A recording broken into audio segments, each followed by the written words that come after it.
What's up, you guys? It's Graham here. So are you ready to make a lot of money? Because we've got some incredible news. Unemployment is officially at its lowest level since prior to the pandemic, wages are rising at the fastest pace in a decade, and wait, what's this? Mass layoffs at Oracle? Walmart lays off corporate employees after slashing forecast? Jobless claims tick higher? Pay cuts? Market slowdown? Okay, so here's the deal. Despite the headline numbers about what appears to be a strong labor market, there's no shortage of articles outlining a series of layoffs, slowing demand, and forecasts for a destitute market that's just beginning to collapse. And that got me thinking, why did Klondike discontinue the Choco Taco, and are we barreling towards a market where people are about to lose their jobs? After all, since the 1950s, the unemployment rate has never held below 3.5% for more than a year. Every single time inflation peaks, job losses rise, and with the market beginning to soften, it could be helpful to understand exactly what's going on, what this means for you, if the jobs market is about to drop, and how this is going to affect your wallet before it's reported anywhere else. Although really quick, if you appreciate the investigative research to get to the bottom of what's really going on, it would mean a lot to me if you employed that like button by giving it a gentle tap or subscribing if you haven't done that already. Doing that helps out the almighty YouTube algorithm, and as a thank you for doing that, here's a picture of an emerald crab. So thank you guys so much, and also a big thank you to Public.com for sponsoring this video, but more on that later. Alright, so in terms of how we got here, no surprise, the shutdown of 2020 absolutely wreaked havoc on our economy. This is the time where the US posted its highest unemployment rate since the Great Depression, and while the $600 a week stimulus was ideal for keeping people indoors, by the time the economy began reopening, there was a drastic shortage of workers. Throughout multiple industries, there were not enough applicants for each position, so the solution in the short term was to increase wages to attract more people to apply, and it worked. As demand skyrocketed back in 2021, businesses paid whatever they could and hired whoever they could to help ease manufacturing delays and continue growing. But once activity began slowing down, there seemed to be this realization that many businesses had overhired, and unless they continued making record-breaking profits, they would have to downsize, like we're beginning to see now. Throughout these last few months, we've seen quite a few of the largest companies on a mission of letting people go, including JP Morgan, who recently initiated a mass layoff affecting up to 1,000 of their employees, or Tesla, who began warning that their work-from-home employees would be the first to get cut, or Amazon, who just shrunk their staff by 100,000 people, Netflix, who continues losing customers, Google, who warned about bloated staff and concerns about productivity, Robinhood, who just reduced their workforce by nearly 25%,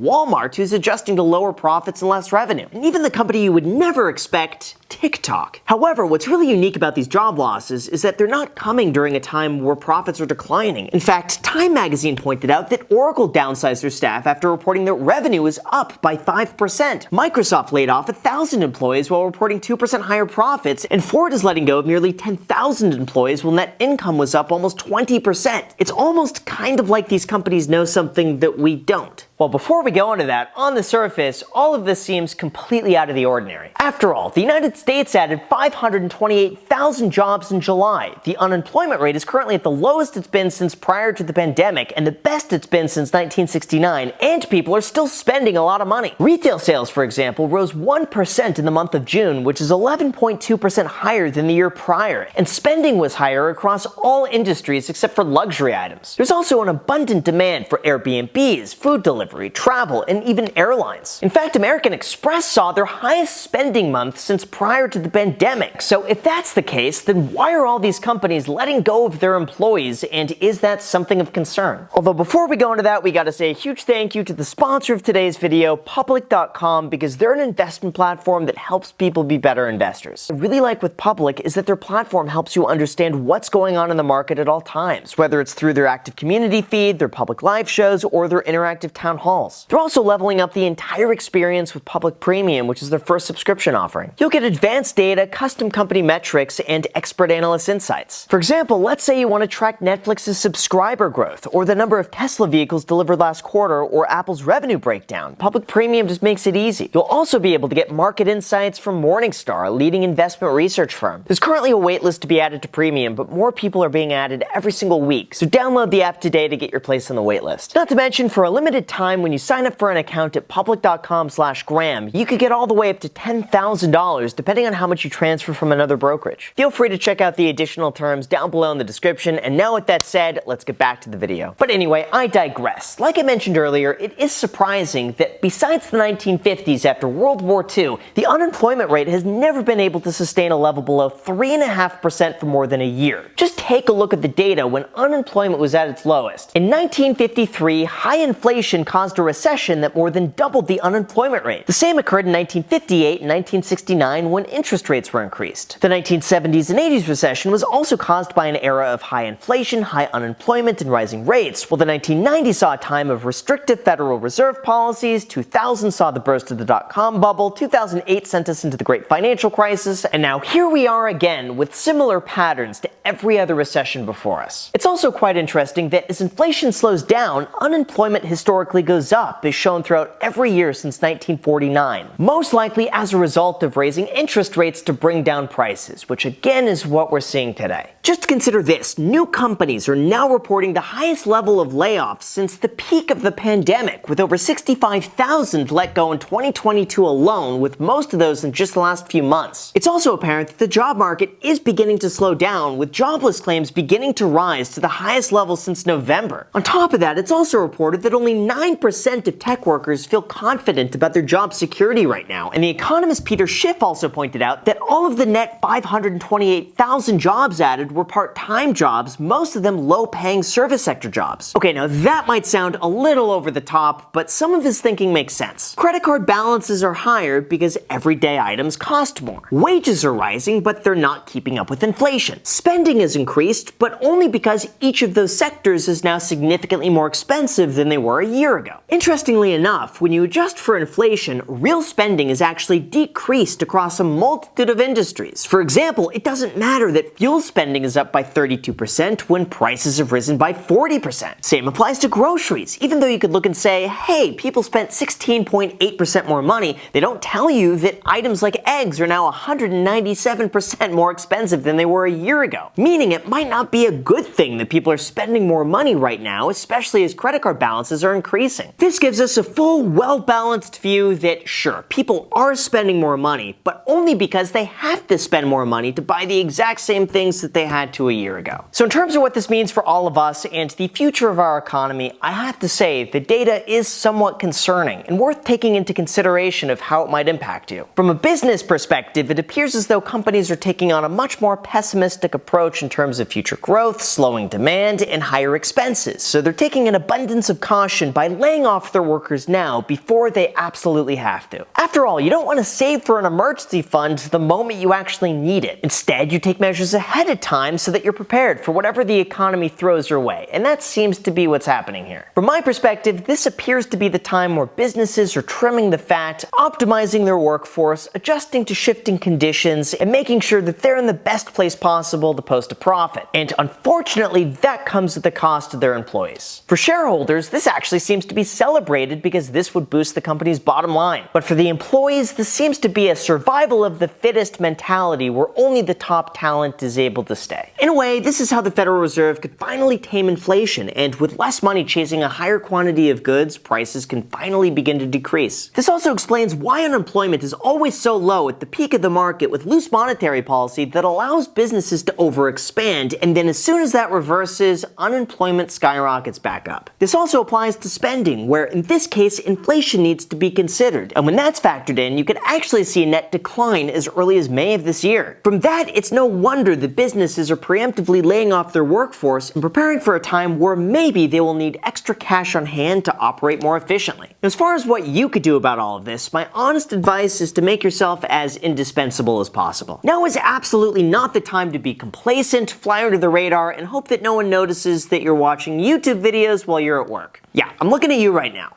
Except for my videos though, those are fine. Even though that might work temporarily, if we see a downturn, that job could be at risk. And you would be so much better off just making sure you're so good at what you do that they couldn't possibly let you go. After all, Google said word for word that we need to be more entrepreneurial, working with greater urgency, sharper focus, and more hunger than we've shown on sunnier days. And I agree, we're no longer in an environment where people are rewarded for simply showing up, and now is the time to double down to ensure job security. Overall though, this is definitely something to keep an eye on. And just because the jobs market is strong right now doesn't mean it always will be in the future. So with that said, you guys, thank you so much for watching. Also, feel free to add me on Instagram. Thank you so much for watching, and until next time.